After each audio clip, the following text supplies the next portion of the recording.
Bismillahirrahmanirrahim. Assalamualaikum warahmatullahi wabarakatuh. Perkenalkan, nama saya Femse Solideris. Saya dari Prodi Pendidikan Agama Islam semester 1 dengan NIM 25111012007. Di sini saya akan menjelaskan beberapa materi mengenai filsafat umum. Langsung saja, yang pertama adalah saya akan menjawab beberapa pertanyaan yang telah diajukan oleh dosen pengampu kami, yakni Dr. Habib Anwar Al-Ansori MPD. Pertanyaan yang pertama adalah, berfilsafat termasuk dalam berpikir, namun tidak semua orang yang berpikir itu termasuk berfilsafat, dan bisa dipastikan bahwa semua orang yang berfilsafat itu pasti berpikir. Coba Anda jelaskan. Nah, menurut saya, tanpa berpikir, tidak mungkin kita bisa berfilsafat. Namun, berpikir yang dikategorikan sebagai berfilsafat adalah berpikir lebih spesifik terhadap suatu objek tertentu dengan tujuan untuk menghayati makna, memperdalam maksud, dan memperluas pandangan terhadap suatu objek tersebut. Maka dari itu, berfilsafat jelas sangat berbeda dengan hanya berpikir biasa saja. Pembedanya adalah, jika berfilsafat, otak digunakan untuk berpikir fokus pada suatu hal yang secara khusus dengan berbagai aliran cara pandang dan bermacam metode untuk mengolah suatu objek.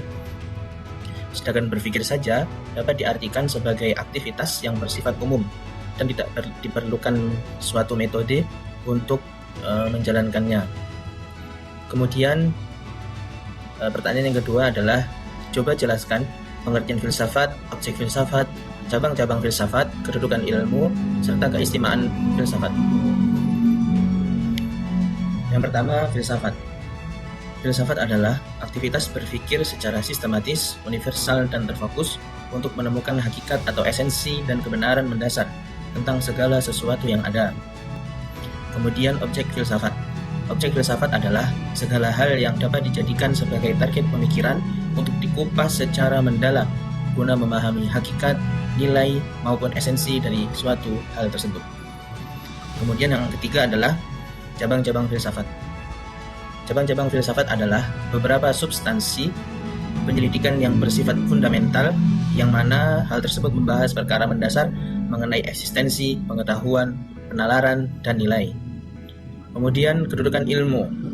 Kedudukan ilmu mengarah pada posisi dan keterkaitan ilmu pengetahuan atau sains dalam keseluruhan struktur pengetahuan manusia, terlebih dalam kaitannya dengan filsafat, sehingga dapat dipahami bahwasanya ilmu pengetahuan merupakan turunan yang berasal dari filsafat yang telah berkembang mandiri dengan metodologi spesifiknya. Selanjutnya saya akan memaparkan sedikit penjelasan mengenai sejarah filsafat. Yang pertama, pada masa Yunani kuno. Pada masa Yunani kuno, filsafat berkembang dalam 3 fase utama, yakni pada fase awal, filsuf pra-Sokrates seperti Thales dan Demokritus mencari prinsip dasar alam semesta dalam unsur fisik seperti air atau atom. Fokus kemudian bergeser ke manusia pada periode klasik, di mana Sokrates menekankan pemeriksaan diri, kemudian Plato menciptakan teori idea, dan Aristoteles meletakkan dasar logika dan ilmu yang empiris.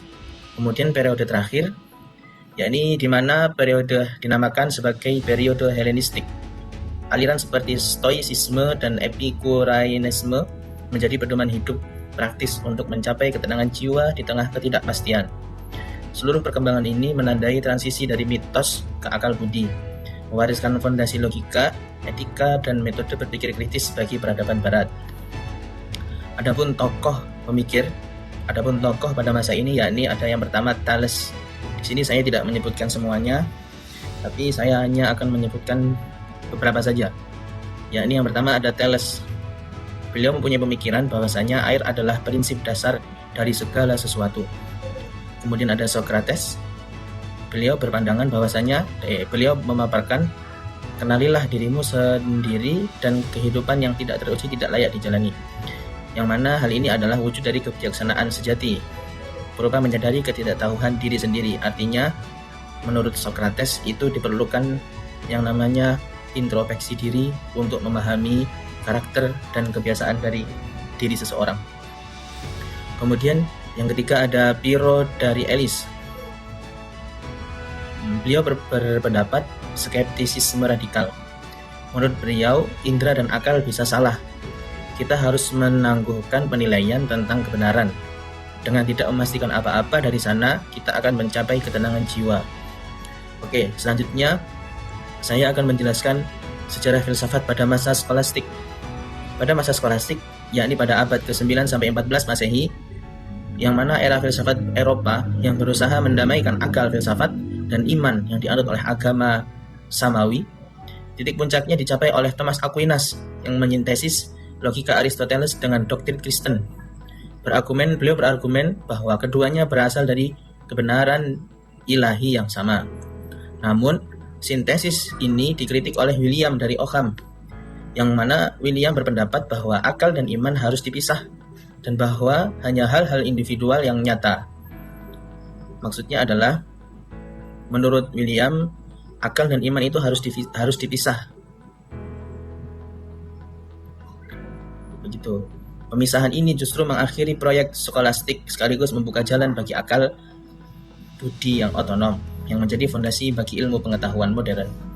Yang mana dapat disimpulkan bahwasanya pada masa ini adalah masa batu pijakan untuk perkembangan ilmu pada masa selanjutnya. Adapun beberapa tokoh pada masa ini, yakni yang pertama ada William. Beliau memiliki pemikiran adalah akal tidak dapat membuktikan misteri iman seperti Trinitas atau inkarnasi. Kemudian ada Johannes Duns Scotus. Beliau menyatakan sintesis Aquinas dengan menekankan kehendak bebas, baik Tuhan maupun manusia. Kemudian ada Santo Thomas Aquinas. Pemikirannya yang terkenal ialah mensintesis ajaran Aristoteles dengan doktrin Kristen secara sistematis. Kemudian ada Santo Albertus Magnus. Beliau berpemikiran membedakan ranah filsafat atau akal, dan teologi atau wahyu yang dapat saling melengkapi. Menurutnya Santo Albertus Magnus ini, akal dan wahyu itu hendaknya harus seimbang. Kemudian yang ketiga ada Petrus Abailardus. Beliau berpemikiran memperkenalkan metode dialektika kritis terhadap teks otoritas. Beliau ini adalah pelopor dari metode dialektika. Kemudian ada Santo Anselmus, dikenal sebagai bapak skolastik. Di antara pemikirannya yang populer adalah aku percaya supaya aku mengerti. Selanjutnya adalah masa pencerahan. Pada masa pencerahan ini terjadi pada abad ke-17 sampai ke-18. Pada masa pencerahan ini adalah bisa dinamakan sebagai gerakan revolusioner yang menjadikan akal budi atau reason sebagai hakim tertinggi atas semua aspek kehidupan, memberontak melawan otoritas buta gereja dan monarki absolut. Kemudian tokoh-tokohnya ada René Descartes, John Locke, David Hume, Voltaire, Montesquieu, Jean-Jacques, Immanuel Kant, Denis Diderot, dan Jean Le Ronald. Nah, di sini garis besarnya adalah ada di Denis Diderot dan Jean Le Ronald d'Alembert. Beliau ini adalah pelopor dari proyek monumental, yakni ensiklopedia. Kemudian filsafat Islam. Filsafat Islam berkembang pesat pada abad ke-8 hingga abad ke-12, terutama di pusat-pusat kekhalifahan Abbasiyah di Baghdad dan Spanyol. Gerakan intelektual monumental ini dipicu oleh proyek penerjemahan besar-besaran, yakni penerjemahan naskah-naskah ilmiah dan naskah filosofis Yunani, karya Plato, Aristoteles, dan yang lain, serta Persia dan India ke dalam bahasa Arab.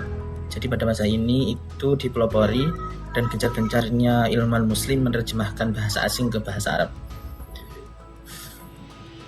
Filsafat Islam bukan sekedar penerus pasif tradisi Yunani, melainkan sintesis kreatif dan kritis antara akal dan wahyu.